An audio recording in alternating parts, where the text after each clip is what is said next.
Hello everyone, it's Dave Bretthauer. Today I'm going to show you some simple Valentine's cards based on some rainbow themes. I'm going to start by just doing some simple painting on cardstock. I'm not using anything special here, just some plain old cardstock, in fact just a note card. And I'm just going to put some swirls of paint onto the paper. I'm using my Ganze Tambi watercolor set. I'm putting a red, an orange, a yellow, a green, and a blue on there. And as you can see, I'm not taking my time, I'm just sort of smearing it on there just like a little sketch of watercolor. I want you to practice this a few times. You just want to work quickly. Cardstock does not absorb water the same way that watercolor paper does, so it's going to behave a little bit differently if you're used to working on watercolor paper. You just want to put it on pretty fast, and it's not going to set in. You don't want to fuss with it too much.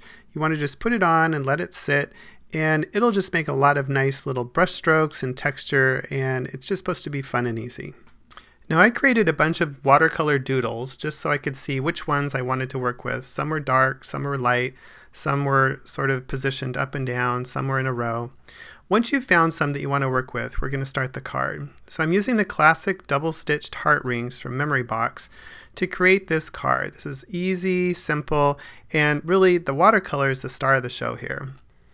Now I cut 3 of the stitched heart rings into the watercolor paper. Just cut them right through, and you want to save those pieces. There's going to be parts that we're going to use for this card, and then you'll save the extras for another card.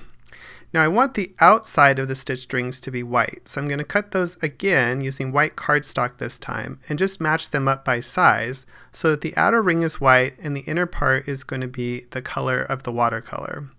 I'm cutting out a few strips of foam mounting tape, and I'm going to assemble these heart rings so that the white is on the outside, and then I'm going to embed that watercolor heart, the colored piece, right in the middle. So you just put it across the ring so that it's just enough to hold the ring and the heart together, and you're going to do all 3 sizes.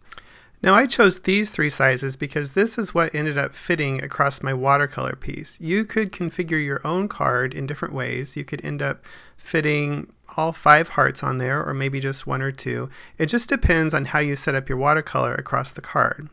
Now once you've got all of your hearts assembled, it's time to start putting things in place. Now you can see that these hearts are going to fit right in those openings there. I'm going to make the outside just a little bit more interesting by putting a frame around it. So this is the wrapped frames from Open Studio. You can see it has some cool stitching along the outside. I'm going to use the largest size frame to create an interesting border on the outside of the front of the card. So I'm just going to get that lined up. I want to get it more or less centered across the card and run it through my die cut machine, and you're going to have the frame and an inner piece. Now you want to keep the inner piece, but you don't want the outer piece because it has the watercolor blobs on it. So we're going to run it through again just with plain white cardstock, so we have a plain white outside border.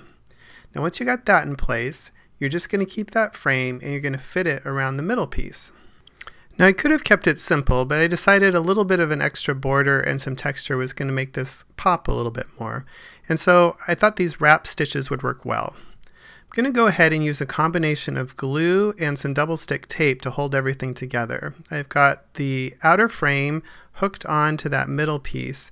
I'm just going to go ahead and push that down onto a pool colored note card. This is going to provide a little bit of a border around that white area, and still preserve that nice watercolor look on the inside. Keep it nice and simple.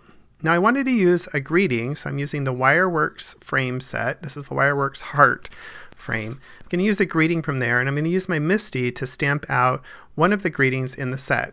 So I'm going to get everything in place here. I'm going to position it so that it's in the lower right corner of the card. So I'm just going to stick it on there, close my MISTI, and I'm going to get everything set up so that it stamps out perfectly in the lower right area of that watercolor piece. Now one of the things I love about these MISTI stamp positioning systems is that even the finest detailed stamp comes out perfectly. If you tried to do this with an acrylic block, it would be so hard not to wobble it a little bit, get one end more than the other, and this makes it so perfectly stamped out. I'm going to go ahead and finish assembling the card here. Remember, I have the foam mounting tape on the back of all 3 of my watercolor hearts, so I'm just going to pull the little strips off and fit them into place just like a puzzle. And you're all done. Now, there's lots of different variations you can do with this card. Keep those extra hearts on hand so you can use them in lots of different ways and create a whole bunch of cards just from one piece.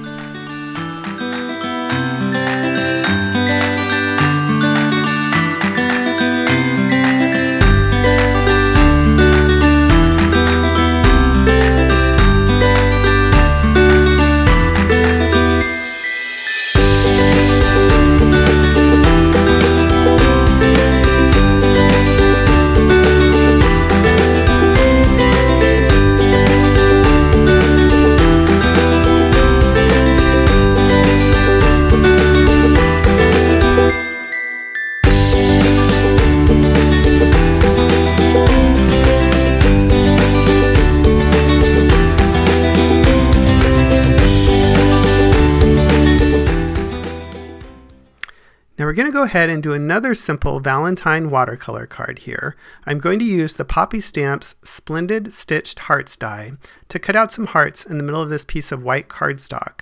Now I'm just going to use the holes that are cut out for this card. I'll save those extra hearts that got cut out for another project. You're just going to be using these holes along with some rainbow paper to create this next card.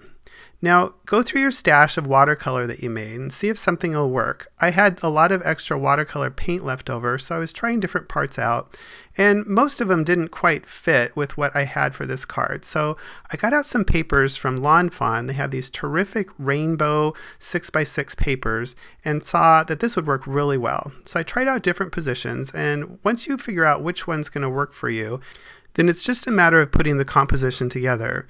You want to scale the pattern behind the hearts to the size of the hearts. If it's too big of a pattern, it might not work as well as smaller patterns.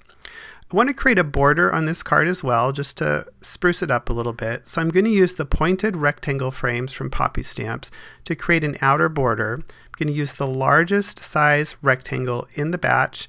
I'm going to go ahead and run my white piece of cardstock through there. So I've cut that so that it has a white inner piece, and now I'm going to cut a piece of green cardstock to make the frame that goes around it. And I'll discard that middle green part, so that I'm going to put a green frame around the white inner piece. These will fit together perfectly because they've just been cut with the same frame. So I settled on this thin rainbow striped pattern. I want to go ahead and cut that down so it fits behind and is just showing through the heart openings of my card. Now once you've got that trimmed just to the right size, we're just going to turn it over, put some adhesive on the back. I'm using some double stick tape here to hold the frame and the middle piece all together. And I want to go ahead and put a sentiment on here. I will be using the Valentine's Fairy set from Poppy Stamps, and I want to do something special with it. So I'm going to stamp the sentiment onto a piece of vellum so it lays over that rainbow heart pattern. I'm going to go ahead and put the vellum into my MISTI. I want to make sure that I don't touch the vellum too much, because if you touch it, you're going to get the oils from your fingers all over the vellum, and that embossing powder is going to sit everywhere on there. So be really careful while you position it in there. I'm going to go ahead and get that stamped on there just using some Versamark ink. I'm going to follow that up with putting some white embossing powder on there. Now you'll notice that I've cut a strip of vellum that's a little bit bigger than what I end up using in the end. I think that I've decided that I want to use a little bit bigger piece of vellum because when I heat emboss it, it's going to curl the vellum just a little bit. And thinner strips of vellum tend to curl more than larger strips of vellum, so if you give it a little bit extra, it seems to hold up under the heat a little bit better, and you can always trim it down later. So I'm just using my heat gun to melt that embossing powder on there. You can see that it bends pretty well. The vellum is not very sturdy, so you have to be a little bit careful with it.